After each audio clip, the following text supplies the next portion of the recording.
Je vous propose aujourd'hui des conseils pour vos doigts. J'espère que la formule vous plaira. Il s'agit d'un extrait de direct. Alors, on commence par un peu d'anatomie. Je vous ai apporté mon squelette. Je vais essayer de le tenir pour pas trop obstruer la vue, comme ça.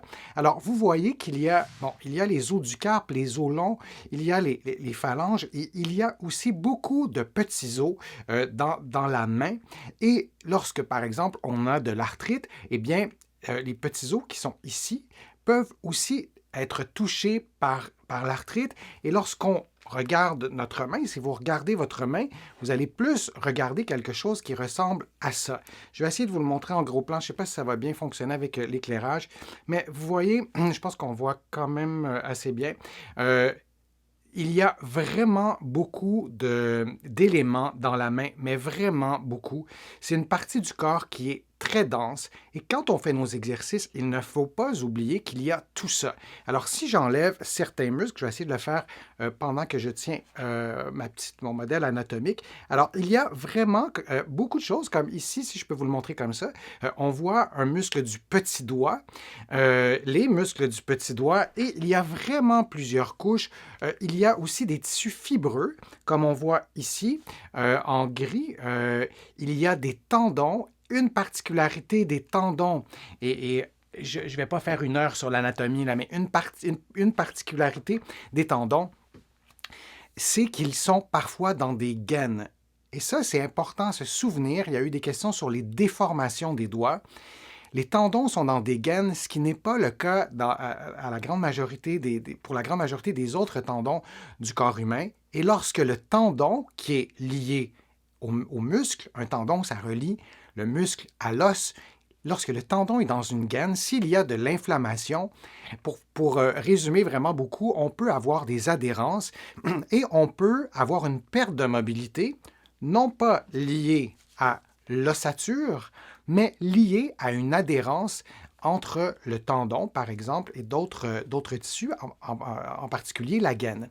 Alors, peut-être que vous pourriez me dire, oui, mais moi j'ai des raideurs, je ne sais pas trop si c'est une adhérence ou si c'est osseux. Il faut se souvenir, en fait, la raison pour laquelle je vous dis ça, c'est que ça nous donne une cause supplémentaire de raideur articulaire. Et c'est pour ça que c'est important lorsqu'on a, par exemple, une perte de mobilité au niveau des doigts en raison d'arthrite, en raison d'arthrose, en raison aussi de blessures. Il y a des personnes qui vont écouter le direct, qui l'écoutent en ce moment et qui vont l'écouter en différé, qui ont perdu de la mobilité en raison de fractures, en raison de blessures. Alors, il y a plusieurs raisons pour lesquelles on peut avoir besoin de faire des exercices avec les doigts, avec les mains.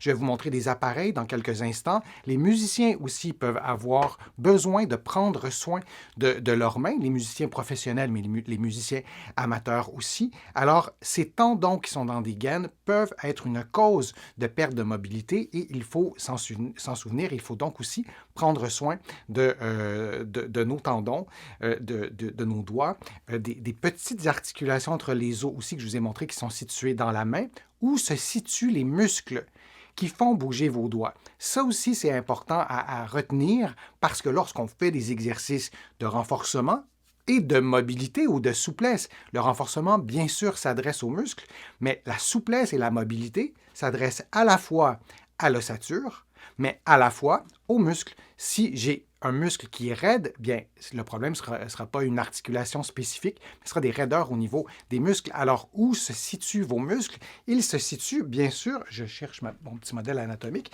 dans votre main. Vous voyez tout ce qui est en rouge, je vais vous montrer ça ici, tout ce qui est en rouge, bien, il y a les vaisseaux sanguins que vous voyez, mais sinon, ce sont des muscles. Et ces muscles-là sont, entre autres, situés dans la main. Vous le voyez en ce moment. Tout ce qui est rouge, ce sont des muscles. Il y a plusieurs couches. Là, je pourrais défaire mon modèle anatomique. Je pense que je peux faire ça.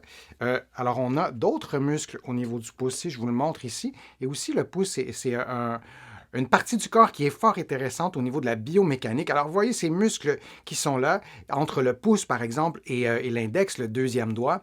Alors, il y a plusieurs couches de muscles dans les mains, mais est-ce que vos muscles qui font bouger vos doigts et votre main et votre poignet aussi se situent uniquement dans vos mains? Bien sûr, la réponse, c'est non. Les muscles se situent aussi dans l'avant-bras. Alors, quand on veut prendre soin de ses doigts, de ses mains, il faut aussi tenir compte des muscles dans l'avant-bras, parfois même de faire des automassages dans les avant-bras, ça peut être intéressant. Certains muscles des doigts, des mains et particulièrement les extenseurs. Les extenseurs s'attachent sur l'épicondyle pour faire secours un peu et faites-le avec moi. Placez votre main comme ça, l'autre main par-dessus vos doigts et levez vos doigts dans l'autre main.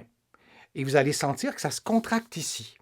Et vous pourriez aussi faire le même exercice en plaçant vos doigts sur votre avant-bras et aller placer vos doigts près de votre coude et vous allez sentir que les muscles se contractent jusqu'au coude. Donc, c'est une façon de souligner encore davantage que les muscles des mains sont aussi liés à d'autres articulations, le poignet, mais aussi le coude. Alors, c'est vraiment un survol anatomique, mais je voulais quand même prendre quelques instants pour vous parler de l'ossature qui est complexe. Il y a beaucoup de petits os dans vos mains, donc il y a beaucoup d'articulations. Ça peut être intéressant de les mobiliser.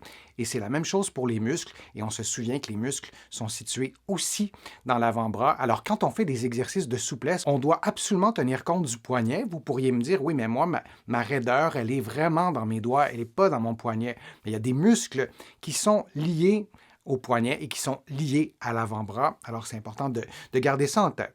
Je vais vous parler maintenant des accessoires qu'on peut utiliser lorsqu'on veut prendre soin de nos mains, des articulations, des muscles. Avant, j'ai une question. Est-ce que vous en utilisez des accessoires pour stimuler, pour augmenter, pour maintenir la mobilité de vos doigts, la force de vos doigts? Il y a déjà quelqu'un qui a répondu, et là, je cherche votre commentaire et je ne le trouve pas. Ah oui, ici, il y a Sylvie qui nous dit « Pour moi, ma gym pour les doigts, je joue des castagnettes et cela marche fort bien. » Vous n'êtes pas obligé de répondre, Sylvie, mais je serais curieux de savoir si vous jouez des castagnettes, point, et vous utilisez cette activité pour prendre soin de vos doigts, ou vous avez eu l'idée d'utiliser des castagnettes pour stimuler la mobilité, la force et l'endurance et la dextérité aussi des doigts. Alors, c'est un bon exemple, les castagnettes, j'en ai pas près de moi, mais l'utilisation des castagnettes stimule à la fois la force, la mobilité et la dextérité. 3 mots à se souvenir lorsqu'on utilise des accessoires pour prendre soin de la santé de ses mains et de ses doigts. Il y a Françoise qui nous dit « Oui, j'utilise une balle mousse. » Alors, il y a vraiment différentes sortes de balles. C'est la balle de mon chien, pour être très précis. J'ai beaucoup de balles que j'ai à un autre endroit. Et il y a des balles qui sont très flexibles. Alors, celle-ci, si j'essaie de la comprimer, elle se comprime, mais pas tant que ça. C'est quand même un peu forçant. Et il y a évidemment des balles qui sont beaucoup plus molles. Vous pouvez utiliser des balles qui sont très rigides. Alors, cette balle-là, elle n'est pas compressible. Alors, ça fait 2 sortes de balles. Une balle qui est compressible, un peu comme vous utilisez, Françoise, et des balles, sinon des balles rigides. Il y a d'autres types d'accessoires qui sont intéressants aussi. Les musiciens les utilisent. Je vais essayer de vous montrer ça en gros plan, ça va être plus facile pour vous de voir. C'est la marque Digiflex, là, mais je ne fais pas de la publicité pour Digiflex. J'ai aucune commandite pour toutes mes vidéos, aucun conflit d'intérêt. Mais donc, vous voyez, vous devinez en fait que c'est un truc pour travailler la force surtout des doigts. Alors, si je comprime comme ça, il y a une certaine résistance. Il y a évidemment différents modèles avec plus ou moins de résistance. On peut aussi enlever ce petit bidule-là qui permet de tenir l'appareil comme ça. Alors, il y a différentes façons d'utiliser ces appareils, mais c'est intéressant d'utiliser ce type d'appareil. On a parlé de mousse aussi ou de balles en styromousse. Moi, j'aime bien récupérer le suremballage, et Dieu merci qu'il y en a de suremballage dans ce qu'on achète. Je ne sais pas ce que vous en pensez, mais c'est un autre sujet. Mais en fait, c'est le même sujet parce qu'on peut utiliser ces emballages et il y a plusieurs épaisseurs, évidemment, selon l'emballage, et plusieurs résistances. Alors, on peut pratiquer, par exemple, la pince, comme ça, et on peut y aller avec la main. On peut y aller aussi en ayant des prises larges. Je vous parlais de balles, mais utiliser une petite balle ou une plus grande balle, ce n'est pas anecdotique, c'est important de varier les dimensions des balles que vous utilisez ou des objets. Et ce que j'aime bien des trucs de suremballage, c'est qu'on peut les utiliser de différentes façons, on peut les découper de différentes façons, on peut s'en servir comme une éponge, mais peut-être que c'est pas simple pour vous, pas facile de regarder, d'estimer la résistance, mais c'est quand même assez résistant. Donc, on peut utiliser tout ça.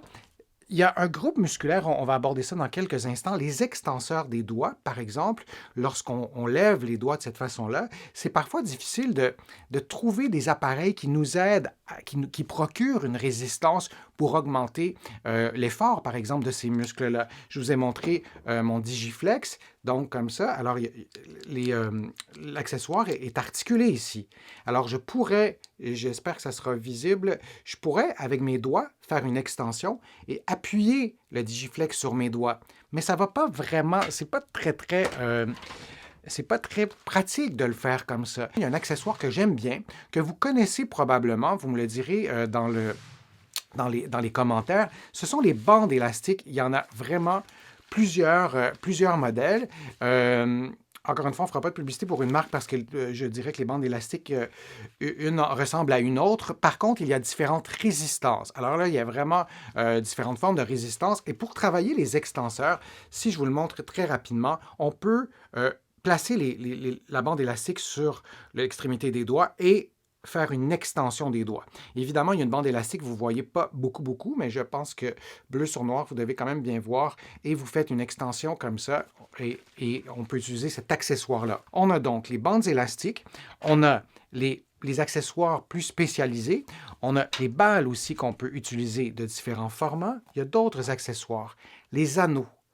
J'aime bien travailler avec les anneaux, il y a plusieurs façons de les utiliser.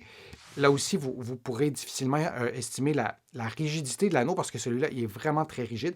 Si j'essaie de l'écraser, c'est vraiment très difficile. L'avantage, c'est que ça a une forme arrondie.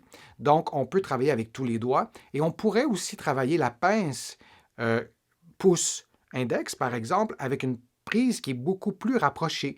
Alors, les anneaux aussi, c'est intéressant. Alors, ce n'est pas indispensable d'avoir tout ça, mais vous êtes certainement nombreux et nombreuses à souhaiter optimiser vos séances d'exercice pour récupérer, pour préserver la mobilité, la force, l'endurance, la dextérité de vos doigts et de vos mains.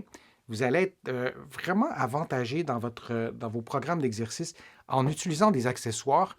Certains accessoires que je vous présente, c'est des accessoires spécialisés. Avec un peu de créativité, on peut tout se fabriquer ça à la maison. Donc, il ne s'agit pas de dépenser à outrance parce qu'il y a des accessoires qui peuvent être quand même assez coûteux. Par exemple, vous pouvez prendre un crayon et différentes grosseurs de cylindres qui sont par exemple plus gros qu'un crayon et vous pouvez faire des exercices de cette façon-là. Alors, c'était important pour moi de vous parler d'accessoires, ce n'est pas anodin et le fait d'avoir une grande diversité d'accessoires nous permet de stimuler la mobilité d'une région du corps qui est très complexe, donc d'avoir plusieurs outils, c'est intéressant de le faire. J'espère que la formule vous a plu, j'espère que les conseils et les exercices étaient clairs, précis. Si c'est le cas, je vous invite à cliquer j'aime, à partager la vidéo sur vos réseaux sociaux et à la commenter. Vous le savez, ça me donne plus de visibilité, ça m'aide à produire de nouveaux contenus. Vous allez trouver beaucoup d'informations sur mon site web, le www.denisfortier.ca. Vous allez aussi trouver beaucoup d'informations dans mes livres que vous pouvez trouver partout au Canada, en librairie et sur le web. J'ai le privilège d'être publié aussi à travers le monde. Vous allez trouver mes livres de l'autre côté de l'Atlantique et je vous mets le lien dans la description de la vidéo pour que vous puissiez trouver mes livres facilement. Je suis Denis Fortier. Je vous remercie beaucoup. À bientôt.